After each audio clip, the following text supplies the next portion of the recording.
Hey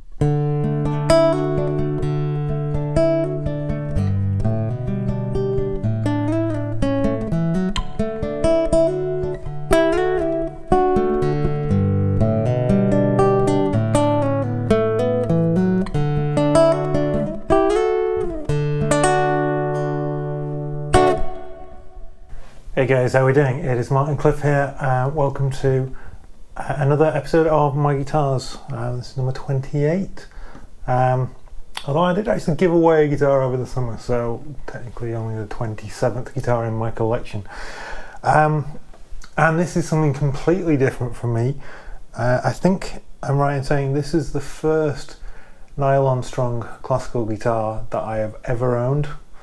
It's a Yamaha NTX700, I think. Yep. Bought this earlier this year. Have been looking for one of these for a while. Struggled to find them in Hong Kong for whatever reason. Yeah, you'd see one and then I'd go back to buy it the next week and it wouldn't be there, and there was no indication of when they were going to get more in stock. Which is bizarre because Yamaha must be one of the biggest sales of Tom Lee Music, which is the main music store in Hong Kong. Anyway, ended up ordering it from a store, I think in America somewhere, on eBay, and I was actually cheaper than it would have been to buy in Hong Kong anyway. One of these bizarre quirks of the world market, really, I guess. I bought it, I think back Easter time or somewhere around then. Around about the same time as I bought my 5-string fretless bass, and just over the summer holidays, one of the D string broke, so I restrung it finally yesterday. Filming this on Sunday the 2nd of September, although it's probably about 3 weeks in the future by the time you're seeing this, so the whole world could have changed entirely between now and then, who knows. But yeah, trying to maintain this kind of 10 days between videos at the moment, which seems to be working for me. Takes the pressure off, just means I can produce regular content without any stress. So I restrung it. I put D'Addario EJ46C strings on, and I'm using the composite G string, which is a kind of slightly odd. They describe it as coffee coloured. As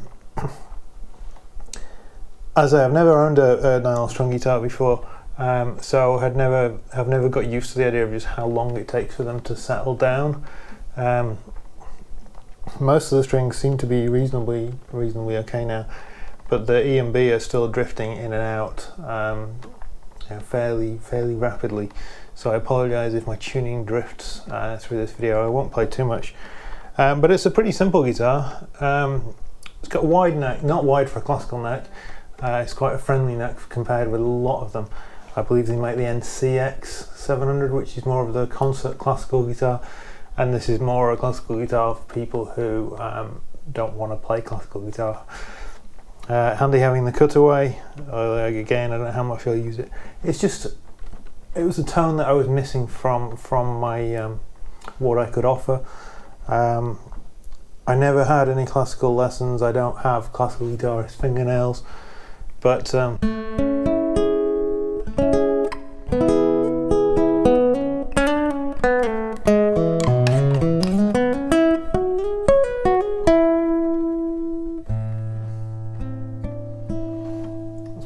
you see, it's already drifted out. These nylon strings are a pain. I mean, it'll settle down in a couple of weeks, I'm sure, if I tune it every day, and then it won't give me any trouble. What I was trying to remember how to play was the Tears in the Rain thing, the Joe Satriani thing.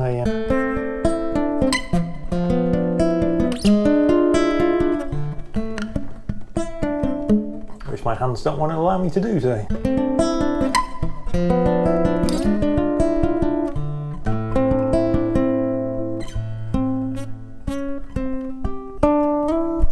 Whatever it is, not my instrument at all. It's so I've got the EQ set fairly flat. It's got a 3-band EQ, and then it's got separate treble and bass side pickups, so you can kind of balance them out. I'm not entirely sure what this is sounding like as I play through it because I'm not hearing my DI signal at the moment. I'm just hearing the acoustic signal. I've got a mic here. It is in shot, yes. Picking up a bit of that as well. It's a bit in the background, but pretty much you're hearing the DI'd sound and also the sound through the lapel mics. So if I take out the treble pickup mix, then you're just hearing presumably the low end.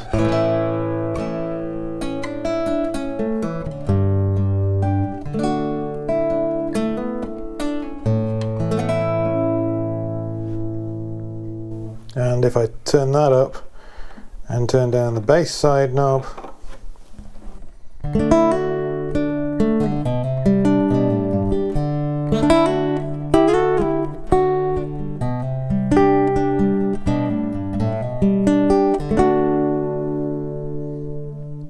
so if I turn that back up again, as I say, it's got a 3-band EQ, so you can boost the treble,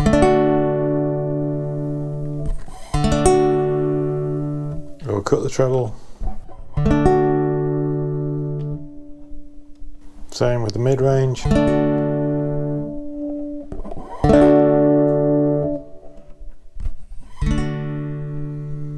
And also with the low end.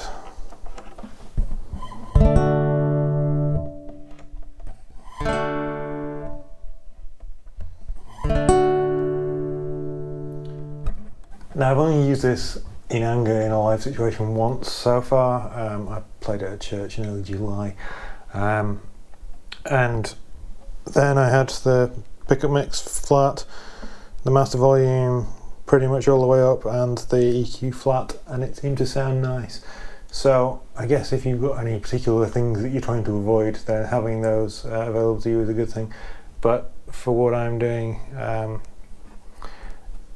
you know, the purest signal as possible, which will by keeping things as flat as possible, seems to be the way forward. Yeah, so as far as classical guitar goes, it's a nice one for an electric guitar player. It's not going to excite any purists, I'm sure, but you can spend many thousands of pounds on proper classical guitars, but maybe you need to be a classical guitar player to be able to do that. So it works for me. As I say, I'm not sure what I can play, but it's a new instrument and a useful tool just for layering. Yes, a bit of Queensryche or something just to finish off.